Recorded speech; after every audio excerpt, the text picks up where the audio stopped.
Sped asked YouTube wants me to do my video like this, and we may as well do it like this because I hate YouTube and everything they do.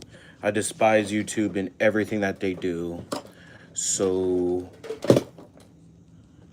I am so sorry. I'm barely trying to get this situated last second. And fuck, what do I use? You know what? Man, I don't know what the fuck to use. Yeah, for once. I'm trying to figure out what the hell to use. Because I'm actually doing a live stream review. Fuck. YouTube sped gimmicks.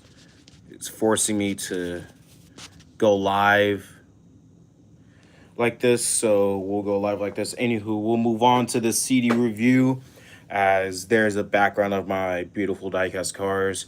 But anywho, this is a CD review of one of my favorite bands. I'm gonna regret doing a phone stand. I don't have a phone stand. A CD review on one of my favorite bands that I actually got for Christmas, and this is Megadeth's recent album, The Sick, The Dying, and The Dead. And I was one of those sick, dying, and dead in 2023. So this album cover, this is legit goated. Fuck.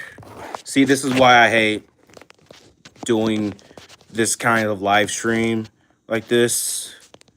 I literally do not have a phone stand, so I half apologize for that. I'm half sorry, I'm not sorry. Fuck.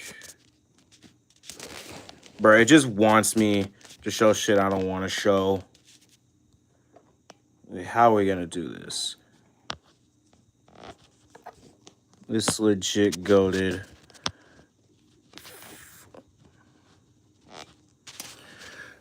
You know what? Fuck this shit. Since YouTube sorry ass wants me to do a review like this, it won't let me do vertical reviews, which is retarded. But anywho, here it is. This is a very late start for me. And here is the side. And there's the back. Not much in the back other than someone carrying a loaded gun in their pocket. And I do this for all reviews. I just list out whatever songs I like. I love Life in Hell. I remember when that song leaked back in like winter of 2021. They leaked like the first 9 seconds of the riff, and people were like making predictions on what a song would be. I love Night Stalkers with Ice-T, the legend who's in Law and Order Special Victims Unit. For those that know, you know. Goated, bro. Ice-T was fucking goated in this song. Like, this collab, literally rap and metal is still alive. You had Anthrax and Public Enemy collab. Ice-T isn't really much of a rapper. He looks like one, but he is a metalhead. He did a hit with Dave Mustaine in that song. And then Sacrifice, I know that song well. Same with Junkie, but Junkie's probably my least favorite song off this album. Psychopathy, don't know that song. Killing Time, I knew that song from like not that long ago, literally 2 months ago. It's just a memory song. Soldier On, I know pretty well. Celebuente, don't know. To a Neither Do's Mission to Mars. And We'll Be Back was actually the first song that was revealed in the summer of 2022. That song was the first song ever revealed for this glorious album. Like, I still remember, I was like, holy shit, this is some good shit. Like, it was literally great. I could literally listen to it nonstop and never get bored of it. That's how great it is. That's how I feel with their new song that released, Tipping Point. Like, Tipping Point, literally, that song has you on a tipping point. That's how great it is. But this one, the song Will Be Back, like, this could tease us. After they retire, they could come back like 2 days later and then just jinx us or just scare the shit out of us like that. Who knows? Dave Mustaine might have a trick up his sleeve.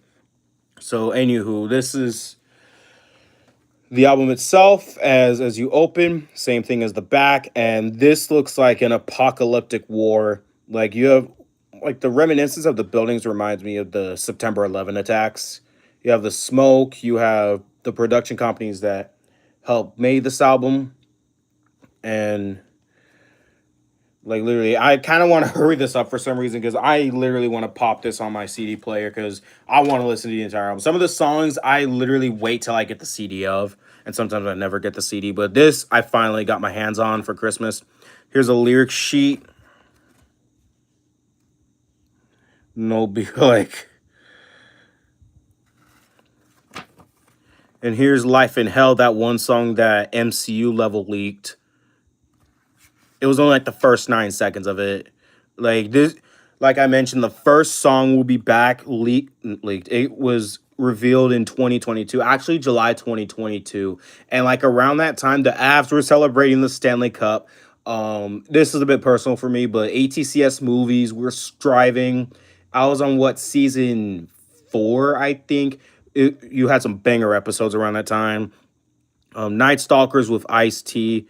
Like, come on, this is legit a badass song. I don't care what nobody says. And here's Dogs of Chernobyl. I don't know how to pronounce that. And you have Sacrifice. Sacrifice is a good song. Junkie. Psychopathy. Killing Time, since I like it to be nostalgic. I just, even though it was a recent song, I'd prefer not to listen to it just because, like, literally some of these songs that were supposed to bring memories just pop up to my head. It's like, bro, I don't want you in my head unless you want the memory to fade away. And you have Soldier On. That's a good one. Celebuente. Don't know that song too well. Neither. I've heard Mission to Mars like once. And then We'll Be Back. This is a badass song. Listen to it. Like I'm telling you, it is goated. And then you have Dave Mustaine, Kiko Lorio, who like a year after this release of the album, he left the band to spend time with his family. Dick Verbrin, who's now in his 10th, soon to be 10th year with the band. Like it was Chris Adler. I might be retarded. I think it was Chris Adler that was supposed to be on the Dystopia album, but he left the band. And then James Lomenzo, who replaced David Ellefson due to allegations where he literally taught a 17-year-old how to masturbate. And it's just some weird shit that David Ellefson was facing. And then Dave Mustaine just kicked him out of it. And like I haven't kept up with the status of it, but all I know is just that shit was weird. Like it was weird as fuck. But here's all the people that produced this album. And I cannot wait. Yes, it's true. David Ellefson, who was Megadeth's longtime bassist, um, like he left because the band, like first time it was because the band split up temporarily because Dave Mustaine had like neck surgery or hand surgery or something like that that prevented him from playing the guitar. He refused to stop. Like he was not going to give up. And after surgery went well, he went back to touring, and like members were like going back and forth, like coming and going in the band. You had the who was it? Sean Drover and his brother, I forgot his name. Like it's some of this shit that I hardly remember for some reason. Like they were just going back and forth, coming and going. And here's the Apocalyptic City CD. And here is Dave Mustaine, my goat. Oh, yeah, that's James Lomenzo. That's Kiko Lurio and Dirk Verbian. I probably butchered his name, which I have been for these last several years. But anywho, that's the goated CD review of this legendary iconic album that came out 3 years ago. Literally, I was a senior in high school when this album released, and I'm literally a whole college dropout when the final album releases. Like this album literally was out not even that long ago. Like it just still has its new ways.